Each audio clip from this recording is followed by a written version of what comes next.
kali udah pasti bangga ya, karena yang nawarin gue itu bukan perusahaan ece-ece, yang nawarin gue itu Disney sama Marvel gitu. Jadi kayaknya yang wow, gue gak pernah kepikiran seumur hidup gue kalau misalnya dua perusahaan besar ini itu kayak tahu nama gue gitu kan. Jadi abis itu ketika gue ditawarin, gue jujur aja belum pernah denger Ant-Man, tapi ketika gue membaca ceritanya dan mempelajari lebih dalam, Ant-Man ini bisa dibilang menjadi karakter favorit gue gitu, karena dia mempunyai pesan tuh lumayan penting banget.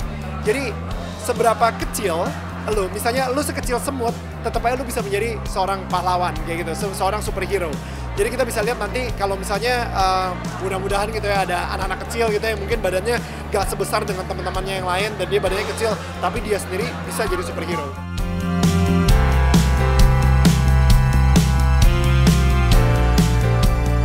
Banyak sekali aktivasi-aktivasi yang kita lakuin. Pertama gue sempat syuting juga, untuk kayak apa ya, kejadian-kejadian memperlihatkan kekuatan dari Ant-Man sendiri, yaitu bisa membesar dan mengecil, dan kalau misalnya mengecil, dia sendiri juga kuat banget dan dia bisa berkomunikasi sama semut gitu. Nah, jadi itu kita bikin dalam video 15 detik itu yang bisa kita share melalui Instagram gue dan Instagram dari Disney dan Marvel sendiri.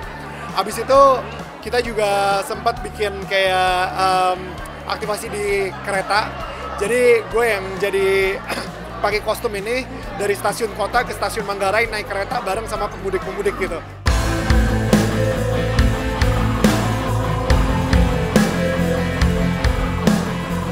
Ant-Man ini beda ya dari superhero lainnya gitu. Misalnya kayak Spider-Man tuh digigit sama laba-laba radioaktif.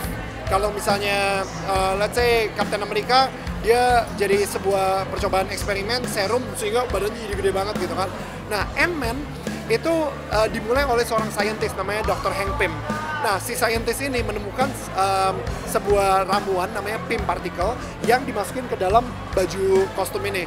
Kostum ini jadi bisa membuat dia jadi kecil, sekecil semut, sama bisa bikin dia ya jadi manusia biasa lagi kayak gitu. Nah, yang serunya si Pym particle ini, baju ini itu bisa dikasih ke orang lain gitu. Jadi kalau misalnya orang lain pakai, akhirnya orang itu juga mempunyai kekuatan yang sama.